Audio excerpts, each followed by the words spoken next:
pregunta que despierta a otra gente. Observan y analizan el país y el mundo en una conversación sin concesiones. La actualidad y sus protagonistas.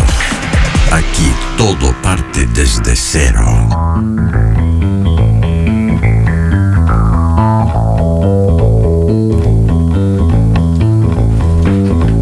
Oye, pero comenzó de pronto esta Así cosa. nomás, 8 de la mañana y 2 minutos. Esto es Hola, ¿qué tal? Desde Cero en la 97.7, jueves 8 de octubre. Muy Sin buenos ninguna días, aviso. Claudia Álamo. Buenos Buen día. días, Patricio Fernández. Sin ¿Cómo respeto. están? ¿Cómo amanecieron? Sin respeto por la calma. Hoy día y los tendremos contacto nuevamente con Rafael Gumucio, titular también de este programa, que se encuentra aún de viaje en España. Ya la próxima semana estará de vuelta con nosotros. ¿Tenemos cuántos grados en este momento? 4,5. Oye, y que le han puesto color al... Qué frío hoy Pero día. 4,5 es frío. En la mañana había como... Había Antes había menos. como 2 grados.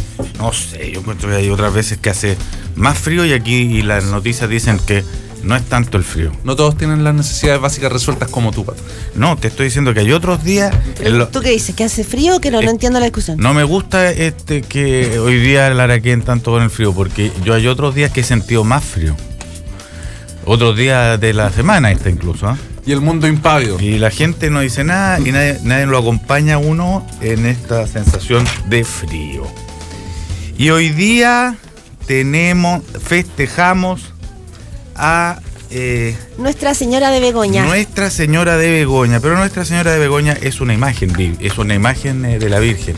Ya. Es la patrona de... O sea, es la misma Virgen. Es la misma Virgen. Como que- Nuestra Señora del Carmen, que también yo es la misma creo Virgen. que es un festejo medio nuevo. Es la patrona de Gijón, en Bilbao. Ya, ajá. Sí. Y nada, pues una señora O sea, pero ahí el día del santo de- gordita y con el niño en brazos. Hoy día el santo de las Begoñas, entonces. El santo de la Begoña. Sí. Y la ministra de Educación, Adriana del Piano, que no tiene nada De Begoña. de Begoña, aunque se parece a la imagen un poco de la Nuestra Señora de No, Begoña. para nada. Aseguró que si la gratuidad se declara inconstitucional, sería bien insólito que la gratuidad se declare inconstitucional, es interesante. Mira, pero puede pasar. Sí, la alianza tendrá que dar explicaciones. La titular de la cartera dice que sería una gran irresponsabilidad que se vieran impedidos de entregar el beneficio en 2016. Esto luego de que el diputado de la UDI anunciaran que recurrirán al Tribunal Constitucional por considerar que la glosa que contiene el beneficio es discriminatoria. Y los senadores Iván Moreira, de la UDI, y Fulvio Rossi, socialista, se marginaron de la elección del fiscal nacional, se inhabilitaron realmente. ¿Qué? ¿De la elección del fiscal nacional? Ah, De la elección. elección. Sí, ya, no te entendí mal. Ambos son investigados por el Ministerio Público por los casos Penta y Soquimich, y por su parte hay otros parlamentarios vinculados a los casos de corrupción que han declinado abstenerse o inhabilitarse. Son el caso de Ena von Baer, senadora de la UDI, y del senador y presidente de la Democracia Cristiana, don Jorge Pizarro.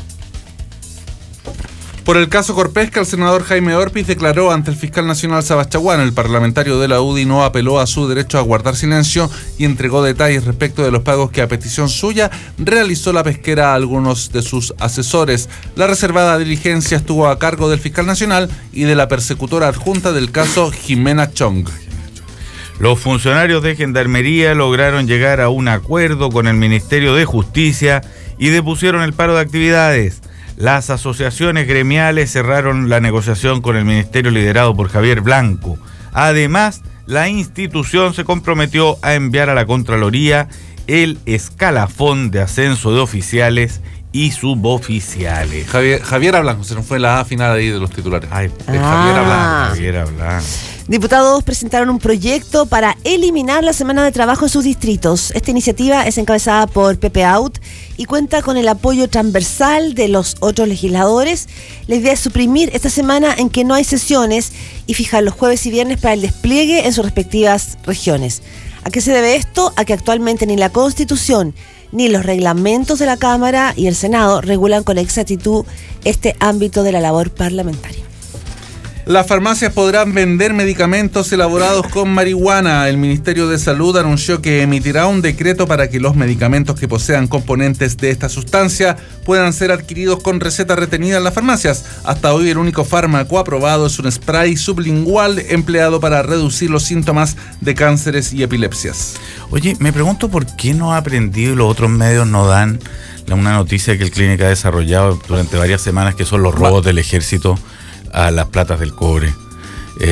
Alguien me explicó que porque eran flojos y les daba lata investigar por su cuenta para corroborar las noticias. Pero yo creo que es una noticia muy grande. Ya está como completamente corroborado, ¿no? Pero bueno, nosotros pensamos que sí, ya ha hablado los involucrados, pero me extraña que no haya rebotado, porque estamos hablando de varios millones de dólares, son en torno a 10 millones de dólares gastados en dilapidados en casinos. En casinos y en chunga. Que ese es el tema, es tan delicado. Pero no ha salido, no salen las noticias. ¿En qué años pasó esto, Patón? Mira, fíjate que en este momento no tengo en la cabeza. Pero no es que esté pasando ahora ese caso. La acaba de abrirse, yo creo que sí, acaba de ser abierto, y lo que todavía falta por llegar a escalar es hasta dónde llega para arriba y de cuánta plata estamos hablando.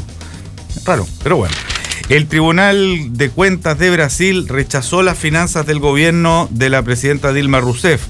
La gestión de la mandataria se ve envuelta en una nueva crisis tras la audiencia que consideró que el Ejecutivo manipuló sus cuentas en 2014 para ocultar un déficit fiscal. Habló ayer la presidenta Rousseff y habló de golpistas. Llamó a tener, digamos, responsabilidad en su mandato. Pero ya la presidenta Dilma Rousseff viene en caída profunda y abrupta en las encuestas, protestas masivas que tuvo a lo largo de todo Brasil, y declaraciones de expresidentes como Enrique Cardoso, que dijeron que lo mejor era que ella dimitiera. Sí, bueno, y ahora problemas con la institucionalidad. Este dictamen sirvió a la oposición brasileña para dar un espaldarazo jurídico a la petición de destitución de Rousseff en el Congreso. El secretario general de la OTAN, Jens Stoltenberg, acusó a Rusia de no ayudar con su intervención militar en Siria a encontrar una solución política en el país, algo que consideró más urgente que nunca. Mi preocupación es que los rusos no se dirigen principalmente contra el Estado Islámico, sino contra otros grupos de la oposición que están apoyando al régimen sirio, dijo Stoltenberg. Angela Merkel. ¿Cacharon ustedes eso que disparan unos cohetes desde allá, desde Rusia, que atraviesan, no sé, miles de kilómetros, y que los rusos dicen que no fallan ni por 1 milímetro, que dan en el blanco exacto? Impresionante. Increíble, ¿eh? Ahora, eso es lo que dicen los rusos. Eso es lo que dicen los rusos. Pero no deja de ser impresionante. O sea, achuntarle al país ya es difícil, digamos. Achuntarle a un cuartel en una cosa piloteada así a miles de kilómetros, lo encuentro bien sorprendente. Angela Merkel y François Hollande pidieron unidad a la Unión Europea, esto ante la crisis migratoria y el conflicto en Siria. Necesitamos coraje y cohesión. Esto fue lo que dijo la canciller alemana en un discurso junto al presidente francés. Este jueves los miembros de la Unión Europea se van a reunir con los países fronterizos de Siria y de los Balcanes. De la crisis migratoria vamos a hablar con Rafael, que está en el corazón de la Europa. Que ha estado llegó embarcado en una pequeña lancha junto a cientos de migrantes. Ya ha recibido el trato de un inmigrante, porque le hacen zancadilla. Le pegan pancorazo, en el metro le pegan pancorazo y le hacen todas esas cosas. Última noticia para revisar en nuestros titulares. Alexis Sánchez y Arturo Vidal entrenaron sin molestias y el técnico Jorge Sampaoli alista la oncena para enfrentar a Brasil en el debut de las eliminatorias. En la práctica vespertina de ayer, el atacante y el volante, o sea, Sánchez y Vidal, realizaron su primer trabajo en cancha luego de presentar problemas físicos desde su llegada a Chile. Hasta ayer se pensaba que Vidal no entraría al partido y parece que ahora sí. Claro, Vidal y Alexis eran los que todavía estaban en duda, ¿no? ¿Quién es el que estaba con lesión en la rodilla? Vidal. Vidal yo tiene permanentemente ese problema en la rodilla. Pensaba que lo querían dejar. Jugó el Mundial de Brasil a media máquina por esa misma lesión. Sí, y por eso se supone que lo perdonó Sampaoli cuando chocó semicurado el Ferrari.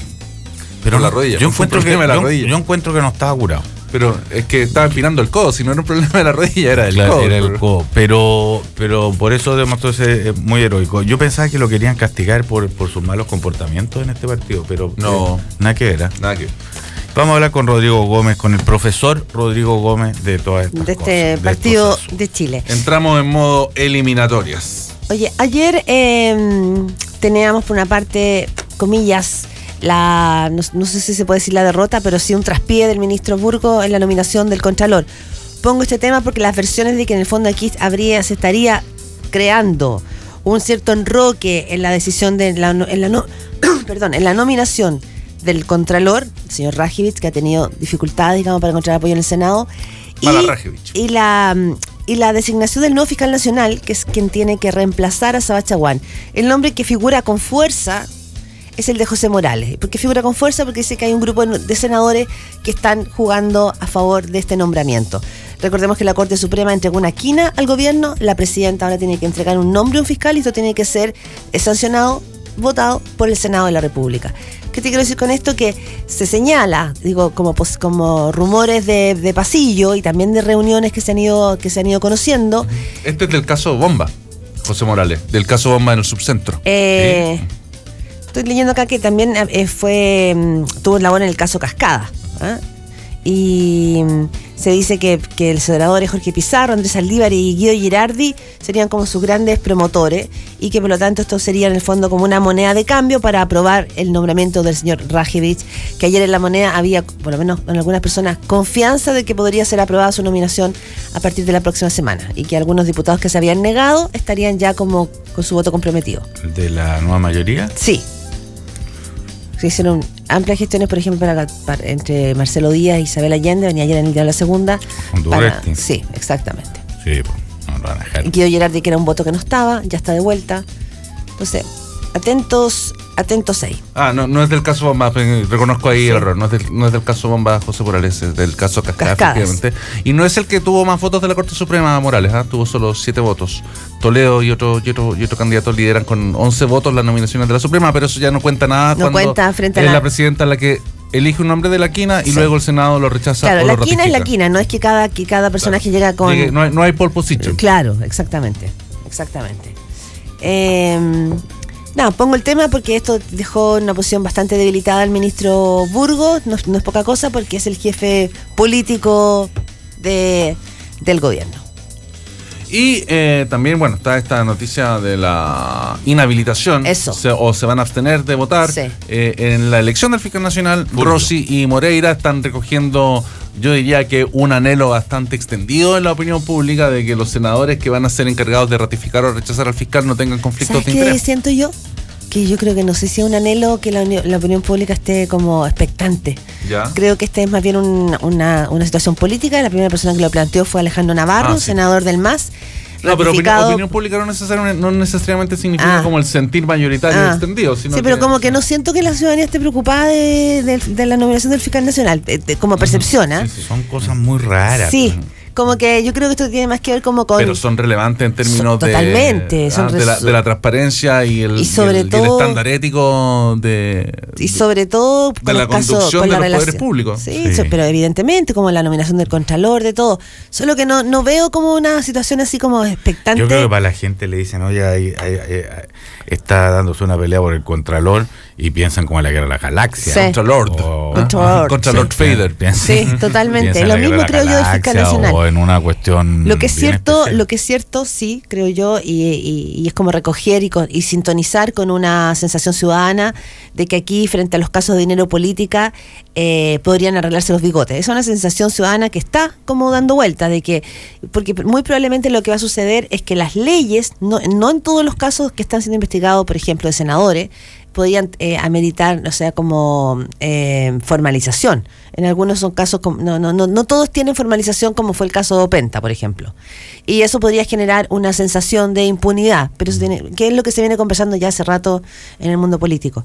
Entonces es importante la independencia del fiscal para asegurar que fluya y siga fluyendo los casos que están abiertos. Desde Cabal hasta Soquimich, Penta... y político. Exactamente. Aporte reservado. A propósito de Corpesca, el senador Orpiz. ¿En qué van a terminar todos esos casos? Bueno, ese es el tema. No se sabe en qué pueden, pero no en todos los casos existen razones para ser formalizados. Y tampoco son condenas que merezcan necesariamente cárcel. Claro, exactamente. Y como hay una ciudadanía que quiere plaza pública, esto puede generar ruido. Yo creo que en ese sentido un poco estos casos. ¿Cómo? La gente se va lateando también con las noticias. Ya el caso Sokimich como ya como que es violata. Y probablemente y el político ya como que te acusan a cualquier político y ya como que ya no importa tanto. Esa es mi sensación. Sí. Pero ¿no crees tú que eso como que, aunque la gente se aburra, va socavando la confianza de los ciudadanos en las instituciones políticas y eso a la vez como que puede tener un efecto acumulativo a mediano o largo plazo de detrimento de la democracia, por ejemplo? Sin ninguna duda, pero además yo creo que eso de que la gente se cansa justamente porque ahora se producen explosiones muy intensas, más intensas que reflexivas y más emocionales que racionales sobre todo muchas de estas cosas. Fue tanto lo que se produjo también, vivimos unos cuantos meses en que no se hablaba de otra cosa que ir descubriendo nuevos políticos que estaban metidos en algún chanchullo. Entonces de repente se produce como un hastiamiento, como que fue demasiada el azúcar que se le puso al postre y durante un rato se gozó mucho con ese manjar, de pronto ya como que hostiga. Y ahora yo lo veo con preocupación igual que tú. O sea, a mí me parece que lo importante en estas cosas es ver a dónde llegan al final. Pero ponte tú, tuvimos preso estuvo preso Carlos Lavín, estuvo preso el Choclo Délano, de repente lo sueltan después de 2 meses y ya nunca más nadie se preocupó ni de Lavín ni de Délano. No veo que la Gallá esté particularmente atenta a qué es lo que está pasando con Jovino Novoa en este momento, cuando ahí estaban los talonarios de boletas y etcétera, etcétera. ¿Que es preocupante el tema, como dices tú? Sí, es preocupante. ¿Y por qué es preocupante? Es preocupante si uno cruza los datos que hemos ido teniendo. O sea, el 66% de los chilenos, según muestra la última encuesta CEP, no se declara ni de centro, ni de derecha, ni de izquierda. ¿Qué quiere decir esto? Oye, si uno mira ¿tú crees que al no declararse no lo son? La sensación que hay respecto a estos datos, juntado con otro, el informe del PNUD, respecto a la poca participación y la distancia, es que esto muestra, juntado con otros datos, por ejemplo, como la votación presidencial, las votaciones parlamentarias, que efectivamente hay un lugar donde hay menos como pertenencia política. Antes la gente era no de los partidos, pero declaraban pertenencia política. Claro. Hoy claro. Se declara que no hay pertenencia política, mayoritariamente, y que la cantidad de gente que participa en las elecciones ha sido cada vez menos. Es decir, la distancia ciudadana se ha ido acrecentando. Y con estos casos como dinero política, no solo la distancia, sino que la desconfianza. Pero esa gente que no se declara, debe tener que ver también porque justamente existen otras maneras de manifestarse, entonces tú ya no tienes que adscribir a un grupo para sentirte representado con lo que piensas, pero yo creo que en la humanidad igual nos seguimos repartiendo en gente de derecha, centro, izquierda y todos sus matices y grados entre uno pero y otro. Es constante en ese cuadro, digamos, y no solo en la encuesta CEP, sino en todas, es constante cómo ha ido aumentando y es mayoritario. Son más del 50% se declara no estoy en ninguna parte que quienes te declaran como Claro, pero si tú le preguntas a ese que no se declara en ninguna parte, ¿cuánto le interesa? ¿Cuánto valor o cuánto peso le da a la comunidad o a la igualdad versus a la libertad y el emprendimiento privado? Tú podrías irte encontrando con que esa persona sí tiene repite la pregunta, por favor. Bueno, ¿qué cree usted que es más importante? ¿Quiere que le paguen la salud o la quiere pagar usted? Claro. Ese tipo de preguntas son relevantes ese tipo de cosas. Y eso es una orientación política. Pero, que es totalmente lo que determina una orientación política. Sí, es cierto, pero también creo que es cierto que todas estas cosas tienen derivadas porque la sociedad se ha complejizado. ¿En qué sentido? En que somos una sociedad más líquida. Apoyamos cosas que después nos desentendemos, somos más líquidos. Por ejemplo, en los informes, por ejemplo, los que daba el Centro de Estudios Públicos para señalar que la reforma educacional era mala, decía que los estudios que ellos tenían, a la gente le preguntaban, ¿a usted le gusta la educación en Chile? No, hay que cambiarla. ¿Y le gusta su colegio? ¿Y le gusta la educación de su colegio? Sí, a mi colegio no me lo toquen. Entonces, en esas preguntas también están esas variables. El asunto político está en qué le parece la educación en Chile. Ahí está la definición política, no en qué le parece su colegio. La definición política por excelencia no es una definición de tu vida, y además es más conceptual que experiencial. O sea, se pueden tener definiciones políticas muy contradictorias. Es que entonces no se entendería cuál es la razón por la cual una mayoría ciudadana votó por el gobierno de Michelle Bachelet y al año esa misma mayoría ciudadana rechaza por lo menos a través de las encuestas, las mismas reformas por las que votó. A mí no me quedan del todo claro. No me queda tan del todo claro. Creo que a esos estudios les falta darle vuelta a las cosas. Sí. Porque bueno, y además se supone que la reforma educacional no cambiaría necesariamente la naturaleza de los colegios en muchos de sus aspectos, salvo en el financiamiento. Y además, entonces, espérate. El colegio particular subvencionado que le gusta a la gente que dice que le gusta su colegio, no necesariamente por la reforma educacional se va a transformar radicalmente, claro, sino que solo el sistema pero además con de eso, sostenimiento del colegio el que va a cambiar. Con lo que dice la Claudia, hay una cosa por ajustar que se pierde todo el rato cuando se hace esto, ¿eh? Las encuestas no le preguntan a los que votaron en la elección. Las encuestas le preguntan a todo el mundo. Los que votaron en la elección fueron en torno a un 40%, fue justamente el hecho preocupante de la última elección, era la poca gente que había votado. Sí. Por lo tanto, terminó votando por Michelle Bachelet un 60% de un 40%. Sí. Lo que ya es un grupo mucho menor que en lo que te indican las encuestas generales. Es lo que te decía generales. Al comienzo de la conversación, que la preocupación que existe es la distancia y la desconfianza, considerando que si uno mira el cuadro desde el año 90 hasta ahora, la gente ha ido inclinándose hacia el no contesto, no pertenezco y no voto. Lo que te digo es que cuando se dice que Michelle Bachelet tiene un apoyo de un 20%, ponte tú, bueno, ahora creo que es del 30%, subió algo. Eso corresponde a la gente que votó por ella, más o menos. El apoyo actual en la encuesta es la base electoral de Michelle Bachelet. La última encuesta de IMARC habla de un 25% de apoyo. Te estoy hablando como en número grueso. Claro, según CADEM llegó a 30. Claro. En uno, porque hay otro CADEM que llegó a 22. Y eso pero en la última CADEM remontó hasta el 30. Y eso ya es más o menos, lo decía Isaacson también, corresponde al 60% del 40% que fue a votar. Ok, de acuerdo, sí. Sí, ahora, la preocupación en la moneda no es cuánto sube la presidenta, sino cómo se maneja el nivel de rechazo, la desaprobación. Les preocupa más el alto nivel de desaprobación que el nivel de aprobación.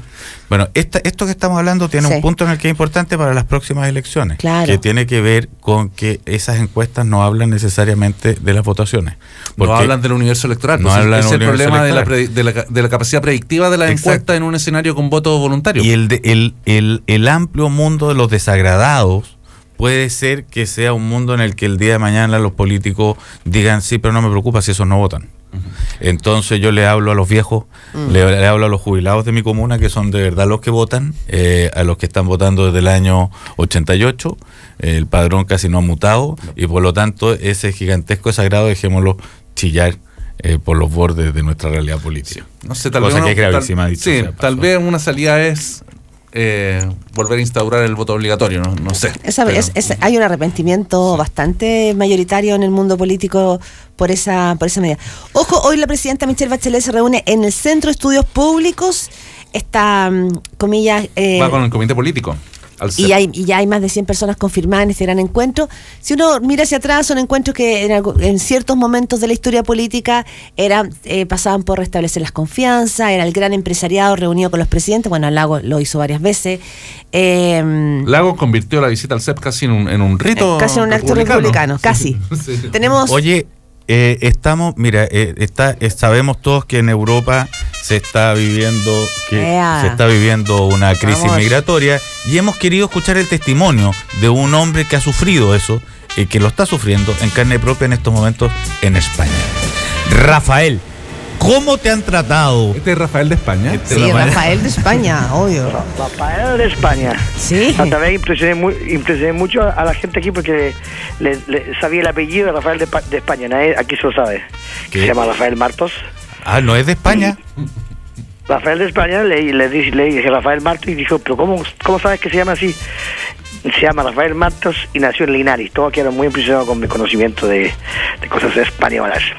Oye, Rafael, tú nos ibas a contar hoy día qué está sucediendo con la crisis migratoria.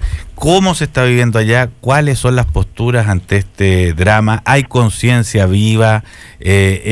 ¿O la gente ahí, por lo menos donde tú estás, en Cataluña, está preocupada de su ombligo y de su independencia? Solo de eso, aquí hay muy poca preocupación por ese tema, es un tema que sale en el diario. La crisis migratoria aquí es tan antigua, hace tanto tiempo que hay barcos llenos de africanos y de gente que ya no es novedad ni tampoco hay como una insensibilidad, como cuando empieza a invisibilizar el conflicto. además saben que no vienen para España, entonces que pasan por aquí, son como turistas. Pero en el caso de Marruecos, perdón, en el caso de Marruecos era directamente España.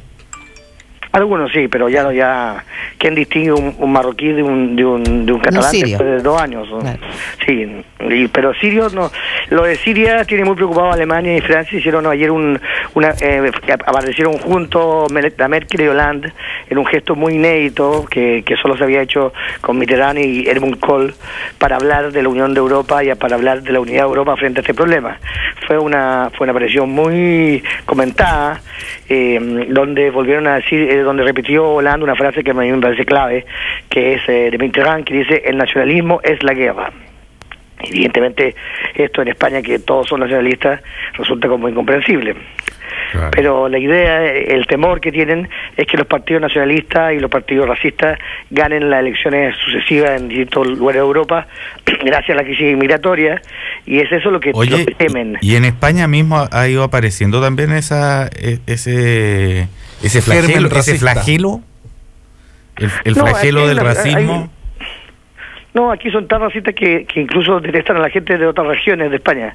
O sea, ni siquiera son racistas con gente de fuera, son racistas con gente de aquí adentro.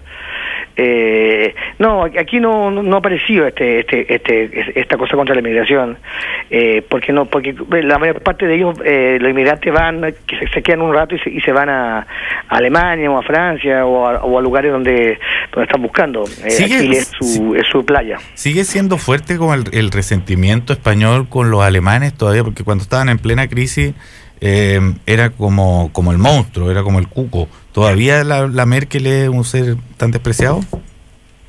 Claro, pero justamente su actitud frente a la crisis migratoria sorprendió mucho, aunque fue bastante astuta, porque ella abrió la frontera, hizo un gesto y quedó como alguien muy abierta, y luego a las 24 horas la cerró.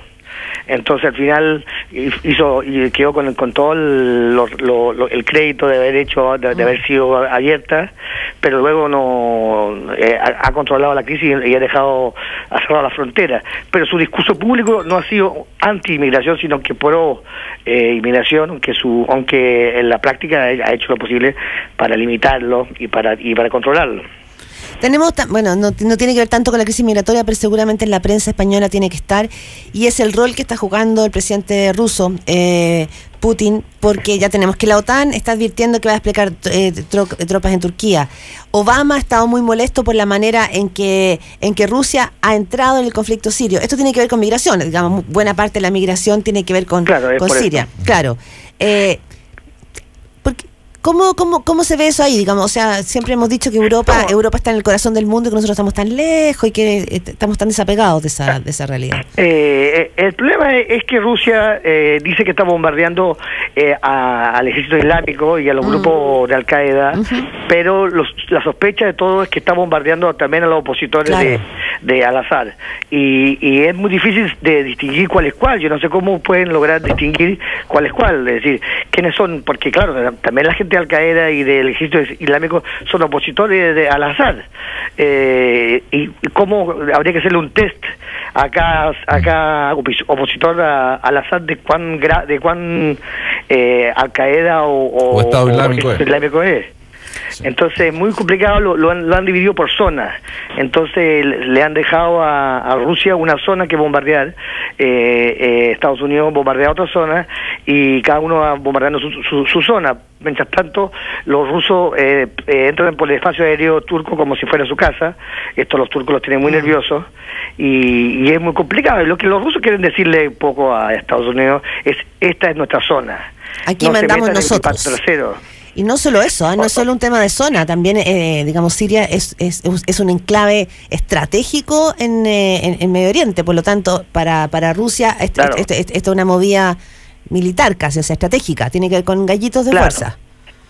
Claro, los rusos le dicen: es tan ridículo que usted se meta en este tema como si yo me metiera en México, si Rusia se metiera en México. Claro. Ahora, las formas que tiene de hacer las cosas y el talante de Putin es realmente impresionante, ¿no? Insultante. O sea, es un tipo que no tiene ningún empacho en ser la mezcla más atroz que uno pueda tener, que es todo lo malo del comunismo con todo lo malo del capitalismo junto. Es decir, capitalismo sin libertad con total control.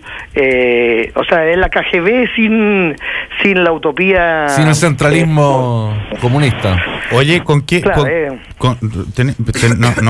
Nuestra editora nos está chicoteando, pero ¿con qué otros temas estáis sorprendidos ahora en España?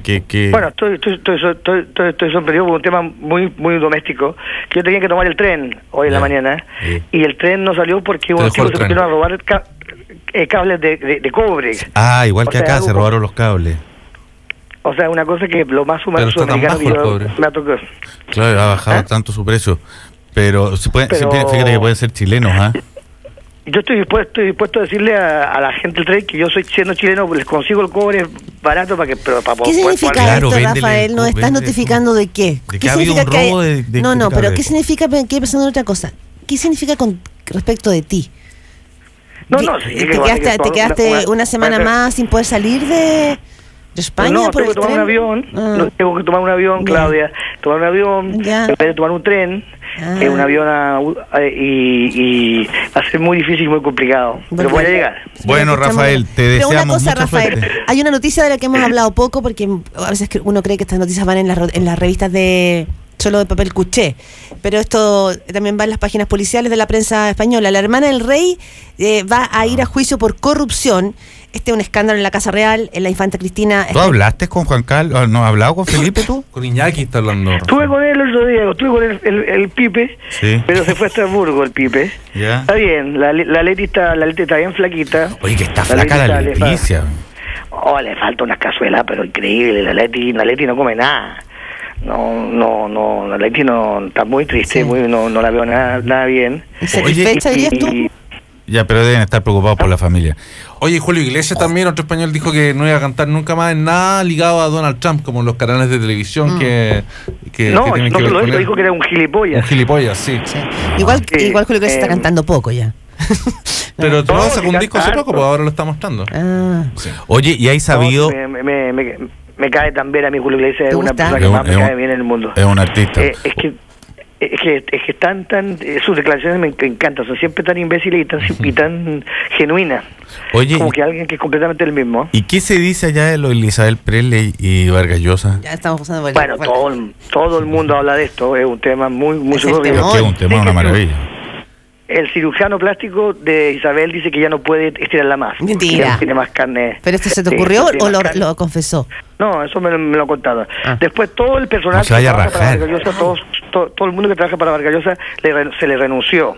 Así que se quedó sin asistentes, sin secretaria, y es una persona que es incapaz de hacer un huevo frito, ni el pie en los dientes, sin ataché. Tenga dos asistentes. Bueno, va a estar cochino, pero bien atendido, ¿ah? Sí, pero esto está muy preocupado por Mario, porque no se sabe muy bien qué va a pasar sin la Carmen Barcel y sin su secretaria y sin su esposa. Va a ir una vida a la deriva, se va a dejar barba, va a terminar como Toribio el náufrago. Dicen que ella es una maestra de la que a los hombres lo atiende a la perfección, en todo sentido. Bueno, el suspiro filipino y todo eso me han hablado, y el desmayo, todo el mundo habla de eso, pero es que además parece que atiende a la gente. Muy cariñosa, muy buena anfitriona.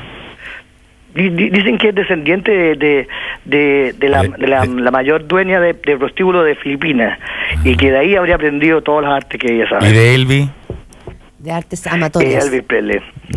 No, y de todo tipo, atender, escuchar al hombre, y que este es un romance antiguo, pero que ya lo había perdonado. O sea, parece que tenía una relación con Patricia Llosa, Mario, que le decía, él tenía todo tipo de amantes, y él, mientras lo supiera, no le importaba.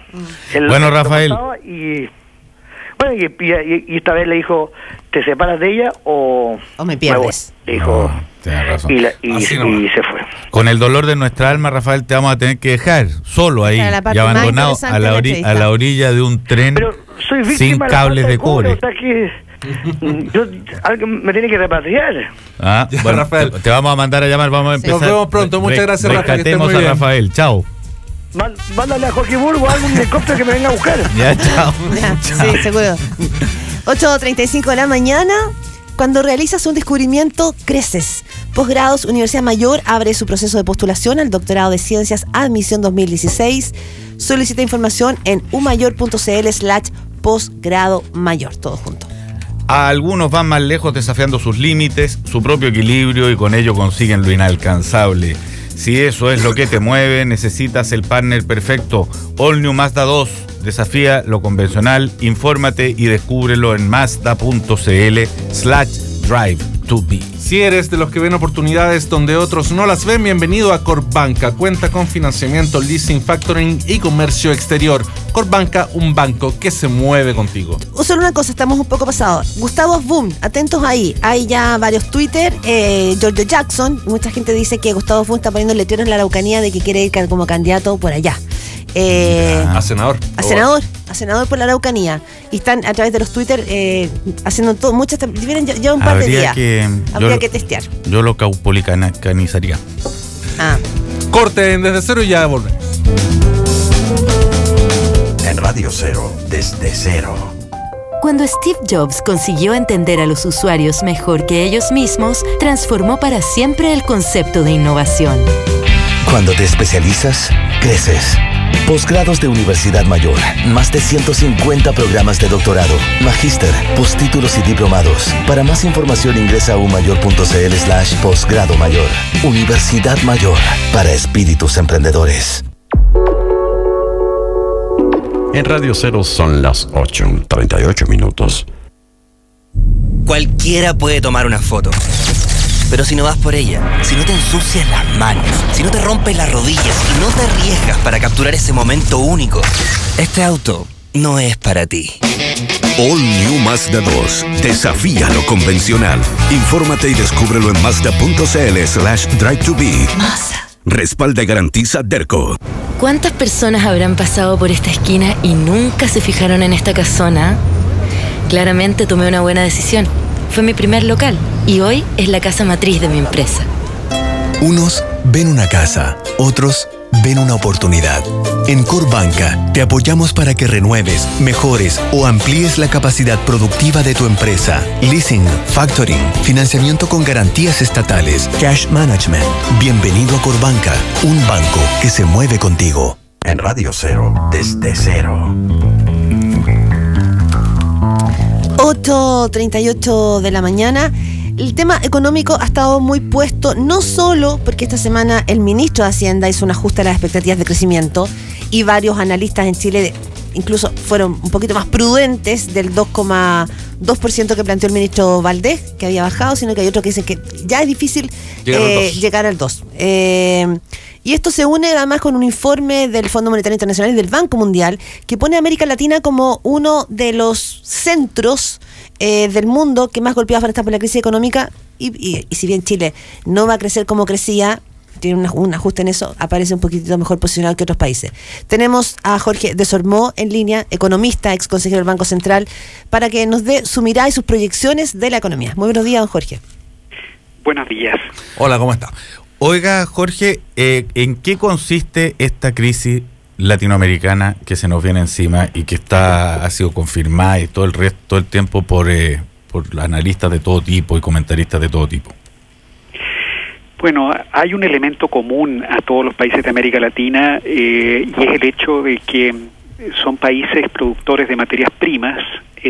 Vivimos nosotros en América Latina un periodo extraordinario en el cual las materias primas llegaron a precios que en valor de cualquier moneda son los mejores de la historia. Los últimos 10 años, ¿no?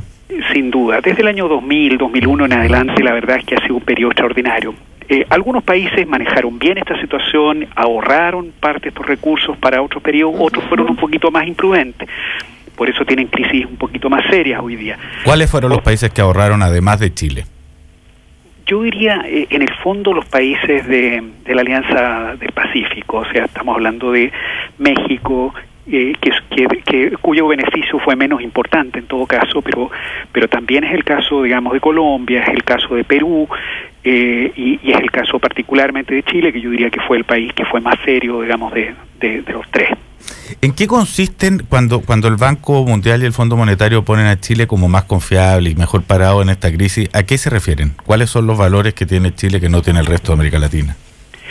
Bueno, Chile en el fondo hizo muchas reformas a sus instituciones y estas reformas fueron más tempranas, fueron más profundas, fueron hechas con mayor cuidado, de manera que Chile tiene una institucionalidad mucho más fuerte. Ejemplos de esto, por ejemplo, bueno, en materia fiscal, nosotros desde el año 2001, ¿cierto?, cuando era presidente Ricardo Lagos, inauguramos nosotros la ley de responsabilidad fiscal.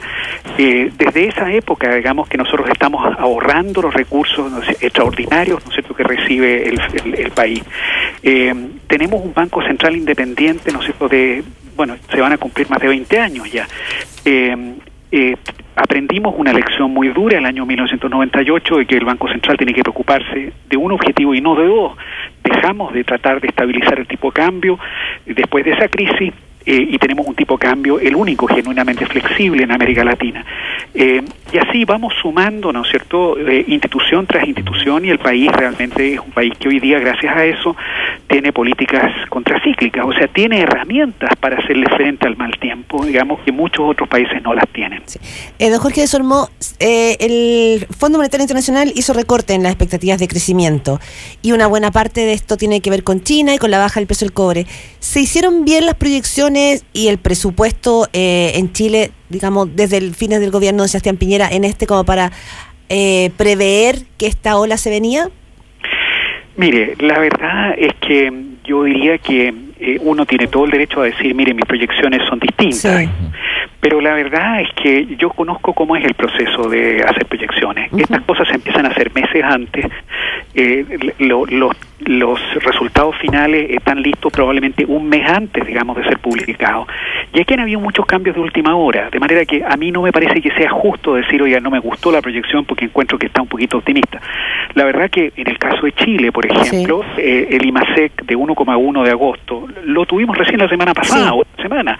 Y claro, después de esa noticia, crecer arriba del 2% este año es difícil. Pero antes de esa noticia, ¿no es cierto?, no era un tema, de hecho las proyecciones, ¿no es cierto?, los analistas estaban ligeramente por arriba del 2%. Sí. Yo creo que lo realmente importante en el caso, digamos, de lo que nos ha presentado el ministro de Hacienda es que nos entregó a nosotros un panorama de reducción gradual del déficit fiscal estructural en los próximos años. Esa sí que es una noticia que es importante para la gente que quiere planificar, que quiere invertir en Chile, porque la verdad es que la situación fiscal chilena, que hoy día es un déficit de 3,3% efectivo, si uno no tiene cuidado en esto, naturalmente, en un proceso de reformas que van a requerir muchos recursos, esto puede naturalmente dar lugar a un desorden fiscal que no quisiéramos tener. Yo pondría el énfasis en aquello y no en que las proyecciones están un poquitito... Pero la línea que ha trazado el nuevo ministro de Hacienda... que digamos que asumió el 11 de mayo, desde ahí hasta ahora, usted como economista, además, ha estado en el Banco Central, ¿diría que van en la línea correcta? Pensando en el presupuesto, en cómo ir ajustando proyección, en el gradualismo que el ministro Valdés ha querido instalar. Yo diría que en materia fiscal, indudablemente, la seriedad y la capacidad de Rodrigo Valdés yo la conozco. Yo trabajé con él 4 años en el Banco Central, era de las personas más talentosas con las que me correspondió trabajar, de manera que lo que él ha hecho en materia fiscal a mí me parece que es lo correcto, digamos. Algunos podrían querer algo un poquito más rápido, digamos, pero la verdad es que él le ha dado un horizonte de estabilidad en el plano fiscal a la economía chilena. Jorge de Sormó, perdón, ¿qué papel le atribuye usted a las reformas en esta reducción del crecimiento chileno, ¿no? Hay posiciones que van desde que las reformas no tienen nada que ver hasta una posición que diría...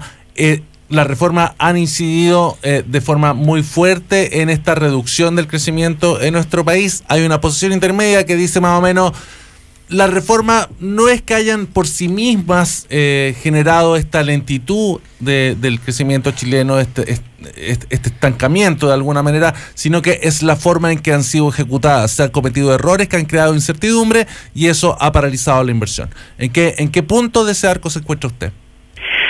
Bueno, yo creo que aquí uno no puede decir es un factor, ¿no es cierto?, las presiones externas o los factores internos. Son ambas cosas. Los desarrollos externos, obviamente, por sí solos son un shock muy, muy fuerte, digamos, que puede explicar hasta 2 puntos menos de crecimiento, ¿verdad? Pero las reformas, la forma en que fueron implementadas, la forma en que fueron diseñadas y la forma en que fueron comunicadas han producido mucho daño también. El Banco Central hizo un informe en el IPOM anterior, digamos, donde ellos tratan de aislar aquellos factores, digamos, que incidieron en las expectativas empresariales especialmente, y que llevaron a frenar la inversión, y por esta vía el empleo, y por esta vía finalmente el consumo de los consumidores, y llegaron a la conclusión con dos modelos, digamos, que la cosa estaba entre un 25 y un 50%. Yo he visto estudios que han puesto al día esto con datos ya del año 2015, del primer semestre, que sube un poquitito ese porcentaje, sube como un 40%, de manera que podríamos decir es 60% externo, 40% interno. ¿Y ese 40% interno sería fácil de revertir, de disminuir la incidencia de la reforma si es que, por ejemplo, como se ha venido haciendo con la tributaria, se van mejorando la implementación, se van afinando sus detalles técnicos? Claro, o sea, indudablemente los fenómenos externos nosotros no podemos realmente afectarlos, digamos, somos parte muy pequeña del mundo. Donde sí podemos actuar es en el plano interno, y realmente sería una pena que este país no aprovechara, digamos, de resolver esos problemas, ¿no es cierto?, dado que es algo que está a nuestro alcance y que puede ser una diferencia muy grande para los chilenos que están menos protegidos, porque indudablemente que cuando llegan este tipo de crisis, digamos, hay algunos que sufren más que otros. Yo creo que en algunos casos, digamos, como la reforma tributaria, digamos, verdaderamente hay que hacer un rediseño, y ya el solo hecho que la autoridad esté disponible para esto, digamos, hace una diferencia muy grande. Ahora, la reforma laboral, para mi gusto, es la más importante de todas, sin embargo, y yo creo que ahí, francamente, ayudaría muchísimo que la autoridad tuviera una actitud, digamos, básicamente de escuchar un poquito. Porque no es solamente el empresariado el que está teniendo opiniones, ¿no es cierto?, críticas, sino que los propios economistas más prestigiosos de la nueva mayoría. Jorge Sormo, me cambio un poquito también para llevar este anuncio del Fondo Monetario Internacional, de este ajuste de lo que ellos llaman las economías emergentes, en la justa expectativa de crecimiento. Estamos en una crisis. ¿Cómo viene el próximo año? Pero pensémoslo no en la macro, sino en la situación ciudadana. ¿Qué significa esto para la ciudadanía? ¿Va a haber menos empleo? ¿Hay proyecciones de que esto puede afectar el consumo? ¿Qué pasa con la inflación? Llevándolo, digamos, como a la cotidiana.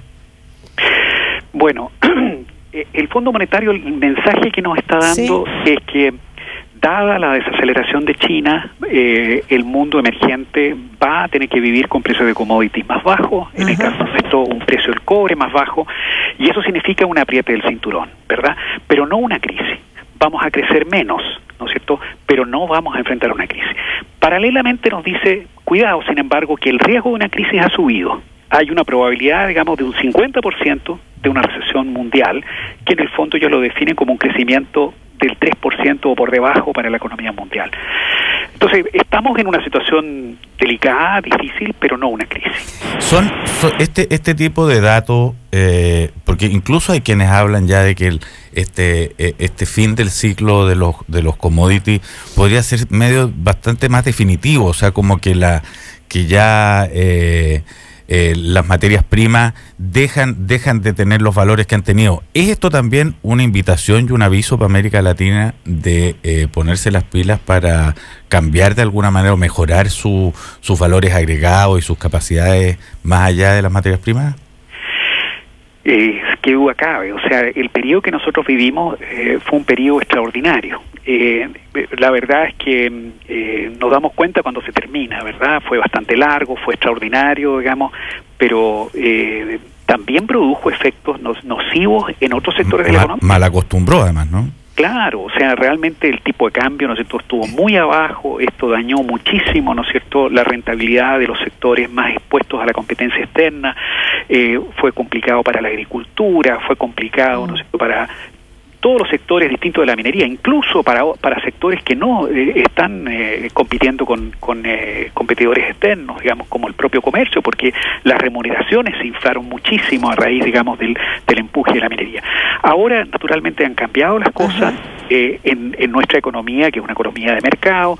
Obviamente, un montón de precios comienzan, ¿no es cierto?, a reaccionar frente a esto. Uno de ellos, como lo ha mencionado el ministro de Hacienda, es el tipo de cambio. Y el tipo de cambio está dando una señal muy poderosa para que otros sectores sectores de la economía comiencen a prepararse para crecer, ¿no es cierto?, y tomar el lugar que tuvo la minería durante estos años. Ok.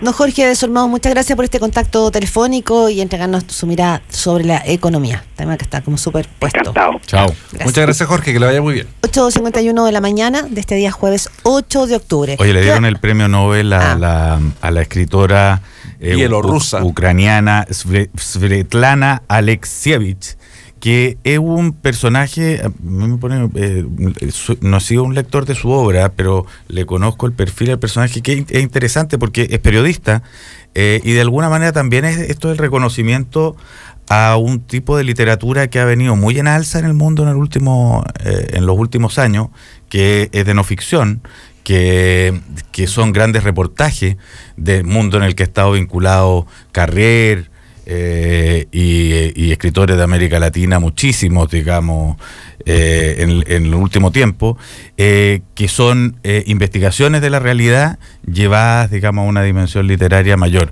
Ella, esta mujer, la Alexievich, ha reporteado bastante lo que fue el fin de la Unión Soviética.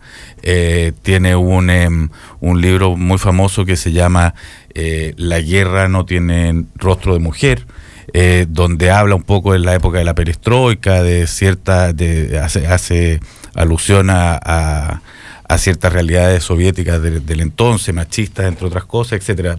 Reportó a Afganistán, viajó por todos esos territorios para antes de escribir también lo que hizo. Tiene un libro sobre Chernobyl también, sobre la gente que fue afectada por el accidente nuclear en Chernobyl en el 86. Y yo creo que la Academia Sueca con esto está reconociendo una tendencia. O sea, está reconociendo un tipo... El valor literario de la no ficción. El valor literario de la no ficción y de alguna manera el renacer de una curiosidad por el mundo en el que estamos viviendo o por una inquietud respecto al mundo en que vivimos, más que una fantasía dislocada. Mira qué buen punto ese, Pato, te lo digo en serio. Como recoger más realidad. Esto es cíclico en la literatura, sí. Esto suele acontecer. Y hoy día, en un mundo que está en unos procesos de transformación tan agudizados, donde lo más raro, digamos, a sus habitantes sin duda sucede alrededor de uno mismo, piensa tú en las velocidades, en los cambios gigantescos que hemos vivido nosotros en algo así como 30 años. Y lo podemos ver incluso en nuestras vidas. Sí. O sea, los que estamos aquí sentados alcanzamos a pasar la infancia en dictadura. En blanco y negro. En blanco y negro, era un mundo completamente diferente. Llegamos a la democracia y se empieza a construir una transición y entre medio aparece la internet. Antes de esa transición, o justo cuando se produce, cae el muro de Berlín, que es el final de una... Mira, y en estos minutos, en estos precisos momentos, estamos viendo las últimas 2 gotas de la ideología revolucionaria en América Latina, que es el final de Cuba y la guerrilla. O sea, es un ciclo muy, muy importante que solo puede generar inquietud, curiosidad y ganas de ver nuevos conflictos, nuevas maneras de relacionarse, etcétera, etcétera. Svetlana Alexievich, escritora bielorrusa, nuevo premio Nobel de Literatura. 8:54, ¿a quién tenemos en el teléfono? Ya tenemos a nuestro profesor Gómez, a nuestro mejor parrillero, nuestro amigo don Rodrigo Gómez. Beckenbauer de las brasas. Ansioso, muy ansioso. Profesor, háganos una... ¿Qué hay que esperar esta noche? Antes de empezar, para matar la ansiedad, estaba leyendo justo una entrevista del 2014 a la premio Nobel, buenísima, que salió en El País, y muy interesante. Un poquito para matar la ansiedad, estaba leyendo esa entrevista que la linkeé hoy día en Chile, está el diario El País, muy buena. ¿Estás ansioso por el partido o estás ansioso de hablar con nosotros? ¿Por qué estás nerviosa, Rodrigo, con el partido? Por el llamado de la radio, punto 1, y después por el partido, que es muy importante, que hoy día parte de las clasificatorias. Ya, ¿qué hay que esperar del partido? ¿Va a jugar el mismo equipo que jugó la Copa América? ¿Ese es grosso modo el team? Bueno, no está Charles Arangui, que está lesionado, ya todos sabemos que tuvo una ruptura del tendón de Aquiles, y hay una alternativa también que juegue Marc González por nuestro amigo Jan Bosellur. Yo creo que la alternativa de que juegue Jan Bosellur es bastante alta, pero ahí había una duda del profe Sampaoli. Ya, y lo que ha tenido en vilo aquí a la concurrencia, que es qué va a pasar. La rodilla de Arturo. ¿Qué pasa con Arturo? No, Arturo Vidal, yo no lo he visto, no lo he revisado médicamente, pero no hay ni un jugador que llegue a un partido tan importante en un 100%. Siempre uno llega con una molestia, yo tenía un entrenador que decía, todos los jugadores nunca uno ha llegado a un 100%, siempre uno llega a un 85%. Arturo Vidal no jugó un partido en Alemania, el partido siguiente no entró titular, pero entró en los últimos minutos. Yo creo que hoy día está en condiciones de jugar y Alexis Sánchez ni hablar. O sea, los dos están, y un partido tan importante como el de Brasil, me parece que los dos van a querer estar sí o sí. Sánchez viene con una racha goleadora, tuvo una sequía en Inglaterra, pero en los últimos partidos se le ha visto resurgir, y esto puede también poner fin a la sequía que tuvo en la misma Copa América, de la cual él mismo se quejó. ¿Tiene alguna incidencia anímica como en el hambre goleadora el que venga de estos partidos donde han dado bien Alexis? Bueno, indudablemente la confianza en los deportistas y en el futbolista es esencial, pero son ciclos muy cortitos. O sea, Alexis Sánchez pasó, no sé, 5 partidos en hacer con Inglaterra y se hablaba de gran sequía. Me parece que es una exageración. Ahora, en los últimos 2 partidos hizo 5 goles. 8 partidos nos corrigen acá, Rodrigo, el profesor Zapata. 8 partidos, bueno, pero no es una gran cantidad de partidos, no es para hablar de que Alexis Sánchez se murió, ni mucho menos.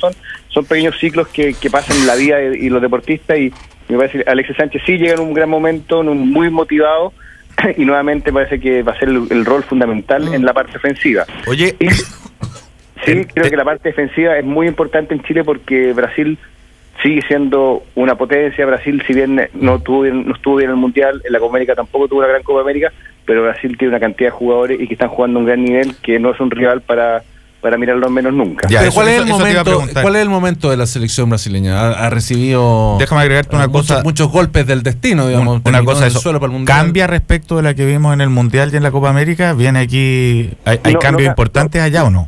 No cambia mucho. De hecho, tampoco alcanza a jugar Neymar, que está castigado desde la Copa América. No juega Neymar. Mantiene el mismo entrenador. Sí agregó a, por ejemplo, su cuerpo técnico Cafú, que es el jugador que más partidos jugó en la historia, y que empiezan a ser gente referente para los jugadores más jóvenes, para los jugadores que lo tuvieron como ídolo, que empieza a sumar un poquito más desde otro lado, porque el entrenador Dunga es muy exigente. Cafú le puede entregar un poquito más de flexibilidad. Sumó a Kaká al plantel de jugadores que va a jugar Kaká. No, yo creo que no va a jugar, pero sí es un jugador de mucha experiencia también. Entonces está haciendo una mezcla de oficio, sumando a Cafú al cuerpo técnico, a Kaká al plantel de jugadores, y mantiene prácticamente los mismos jugadores que jugaron en la Copa América, que si bien no tuvieron un buen resultado, me parece que siguen siendo jugadores que, te insisto, juegan en los mejores equipos de Europa. O sea, si tú vas a jugar por jugador y ves el equipo que juega, en esa comparación Brasil debe ganar a Chile. Oye, a Jara no le conviene meterse con Kaká, ¿eh? No. No le conviene. Ahora sí, yo creo que nosotros tenemos... Va a jugar con guantes. Afortunadamente nosotros tenemos un entrenador que es muy obsesivo, un entrenador que es muy trabajador, y que todo quizás ambiente un poquito de relajo, un poquito de... que yo he sentido que hay menos fervor que otras veces. Sampaoli en ese sentido no cae, y es un entrenador que ya los tiene trabajando, los tiene absolutamente alineados en los 2 partidos. No nos olvidemos que este partido, hoy día se juega un partido muy importante contra Brasil, pero el martes tenemos un partido de visita contra Perú, entonces hay que ir viendo y tener una estrategia para enfrentar los 2 partidos. Ahora, esta eliminatoria es más difícil que la anterior, porque el Mundial de Brasil ya estaba el cupo para Brasil asegurado. Ahora son las mismas selecciones repartiéndose menos cupos para el próximo Mundial.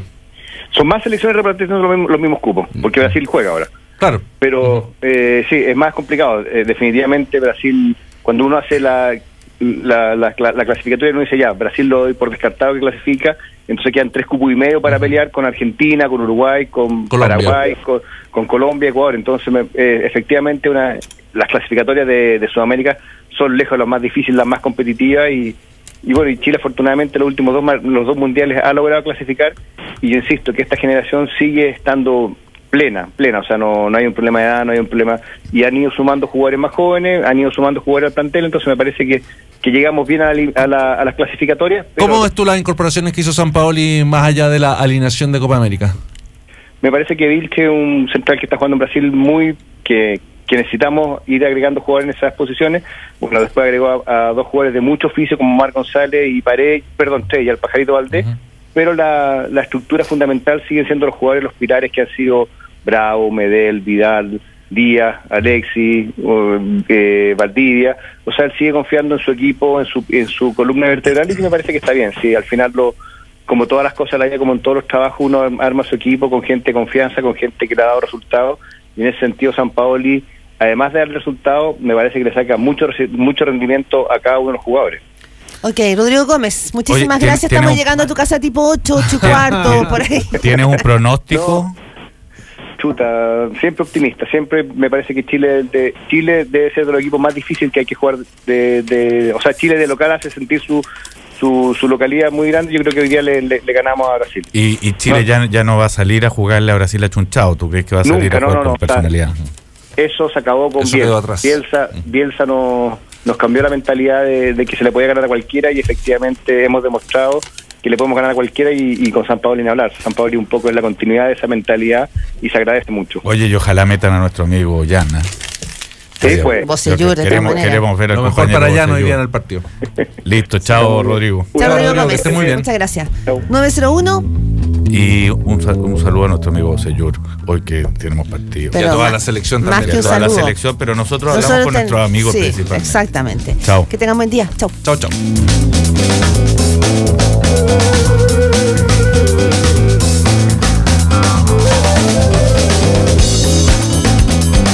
Desde Cero fue presentado por Corbanca, un banco que se mueve contigo. All New Mazda 2, desafía lo convencional. Postgrados Universidad Mayor. Cuando te especializas, creces. En Cero son las 9:03. Si se te queda pegado un streaming romántico, deberías subirte al 4G de